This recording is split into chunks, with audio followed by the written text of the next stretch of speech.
ರೇಣುಕಾಸ್ವಾಮಿ ಕೊಲೆ ಕೇಸ್ನಲ್ಲಿ ಜೈಲು ಪಾಲಾಗಿದ್ದ ನಟ ದರ್ಶನ್ಗೆ ರಾಜಾತಿಥ್ಯ ಸಿಗ್ತಿರುವ ವಿಷಯ ಸದ್ದು ಮಾಡಿತ್ತು. ಇತ್ತೀಚೆಗೆ ಪವಿತ್ರಾ ಗೌಡಗೂ ರಾಜಾತಿಥ್ಯ ಕೊಟ್ಟಿದ್ದಾರೆಂದು ಜೈಲಿನಿಂದ ಹೊರಬಂದಿದ್ದ ಮಹಿಳೆಯೊಬ್ಬರು ಆರೋಪಿಸಿದ್ರು. ಇದೀಗ ಆಕೆ ವಿರುದ್ಧ ದೂರು ದಾಖಲಾಗಿದೆ.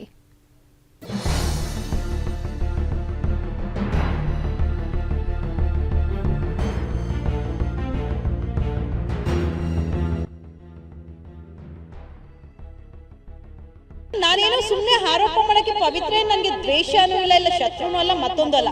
ಸಾಮಾನ್ಯ ಆರೋಪಿಗಳಂತ ಪವಿತ್ರ ಗೌಡ ಇಲ್ಲ ಅನ್ನೋದೇ ನನ್ನ ಒಂದು ಪ್ರಶ್ನೆ.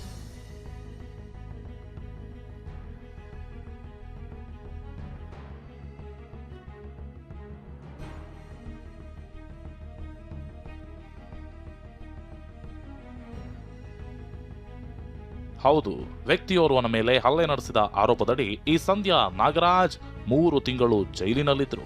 ಪರಪ್ಪನ ಅಗ್ರಹಾರ ಜೈಲು ಸೇರಿದ್ದ ಸಂಧ್ಯಾ ಅಲ್ಲಿ ಕೊಲೆ ಕೇಸ್ನಲ್ಲಿ ಜೈಲಿನಲ್ಲಿರುವ ಪವಿತ್ರಾ ಗೌಡರನ್ನ ನೋಡಿದ್ರಂತೆ. ಜೈಲಿನಿಂದ ಹೊರಬಂದ ಬಳಿಕ ಇದೇ ಸಂಧ್ಯಾ ಪವಿತ್ರಾಗೆ ಜೈಲಿನಲ್ಲಿ ವಿಶೇಷ ಸವಲತ್ತು ಸಿಗ್ತಿದೆ, ಸಾಮಾನ್ಯ ಕೈದಿಗಳನ್ನೇ ಸಂಬಳ ಕೊಟ್ಟು ಕೆಲಸಕ್ಕಿಟ್ಟುಕೊಂಡು ಸೇವೆ ಪಡಿತಿದ್ದಾಳೆಂದು ಆರೋಪಿಸಿದರು. 3 ಜನ ಇದ್ದಾರೆ. ಸೊ ಅದು ನಿಜಾನೇ, ಸುಳ್ಳೇನೂ ಇಲ್ಲ. ಜೈಲೊಳಗೆ ಕರ್ಕೊಂಡು ಹೋದ್ರೇನು ಯಾರನ್ನೋದು ತೋರಿಸ್ತೀನಿ, ಪ್ರತಿಯೊಂದು ಹೇಳ್ತೀನಿ. ಆ್ಯಂಡ್ ಎಷ್ಟು ಸಂಬಳ ಕೊಡ್ತಾ ಇದ್ಲ ಅನ್ನೋಂಥದ್ದು ಲೈಬ್ರರಿದಲ್ಲಿ ನಾನು ನಾಳೆ ರಿಲೀಸ್ ಆಗ್ತೀನಿ ಅಂದರೆ ಇವತ್ತೇ ಅಲ್ಲಿ ಮಾತಾಡ್ತಾ ನನ್ನ ಮುಂದೆನೇ ನಾನು ನ್ಯೂಸ್ ಪೇಪರ್ ಓದುವಾಗ ನೋಡಿ ಇಷ್ಟು ಕೊಟ್ಟಿದ್ದೀನಿ, ಖರ್ಚು ಮಾಡ್ಕೊಂಡ್ಬಿಡ್ತಾಳೆ, ಸೇವಿಂಗ್ ಮಾಡಿಸ್ಕೊ ಅಂತ ಹೇಳಿದ್ದೀನಿ ಅಂತ ಮಾತಾಡ್ತೀನಿ. ನನ್ನ ಕಿವಿಗೆ ಬಿದ್ದಿದೆ. ಪವಿತ್ರಾಗೆ ಸಿಗುತ್ತಿರುವ ಸೌಲಭ್ಯಗಳ ಬಗ್ಗೆ, ತಾರತಮ್ಯದ ಬಗ್ಗೆ ಜೈಲಿನಲ್ಲಿದ್ದ ನಟಿ ರನ್ಯಾ ರಾವ್ ಪ್ರಶ್ನಿಸಿದ್ರಂತೆ. ಇನ್ನು ಜೈಲು ಸಿಬ್ಬಂದಿ ದೇವಮ್ಮ ಜೊತೆ ಪವಿತ್ರ ಬಿಂದಾಸ್ ಆಗಿ ಮಾತನಾಡ್ತಿದ್ರೆಂದು ಸಂಧ್ಯಾ ಆರೋಪಿಸಿದ್ರು. ಯಾರು ಪ್ರಕರಣ ದಾಖಲು ಮಾಡಿದಾರಲ್ಲ ಅದೇ ಆ ಮೇಡಮ್, ಆ ದೇವಮ್ಮ ಮೇಡಮ್ ಅಂತ ಇದಾರಲ್ಲ, ಅವ್ರ ಹತ್ರನೇ ಚರ್ಚೆ ಮಾಡಿರೋಂಥದ್ದು ಲೈಬ್ರರಿದಲ್ಲಿ. ಯಾಕೆ ಈ ಸುಬ್ಬಿ ಅನ್ನೋ ವೈಯಕ್ತಿಕ ವಿಚಾರಗಳು ಪ್ರಕರಣದಲ್ಲಿ ಬಂದಿದ್ದಾರಲ್ಲ, ಏನಕ್ಕೆ ಬೇಕು ಲೈಬ್ರರಿದಲ್ಲಿ ಪುಸ್ತಕ ಓದೋಂಥದ್ದ ಮೇಲೆ ಅಂತ ನಾನೇ ಚರ್ಚೆ ಮಾಡಿ ಮಾತಾಡಿರೋವಂಥದ್ದು.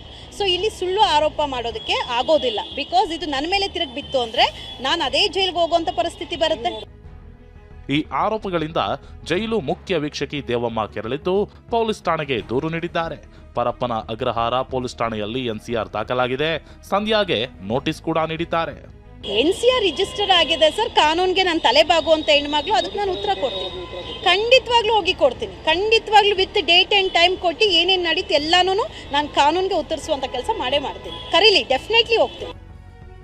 ಇನ್ನು ಕೊಲೆ ಕೇಸ್ನಲ್ಲಿ ರೇಣುಕಾಸ್ವಾಮಿ ತಾಯಿ ಪಾಟಿ ಸವಾಲಿಗೆ ಅವಕಾಶ ಕೋರಿ ಪ್ರಾಸಿಕ್ಯೂಷನ್ ಅರ್ಜಿ ಸಲ್ಲಿಸಿದೆ.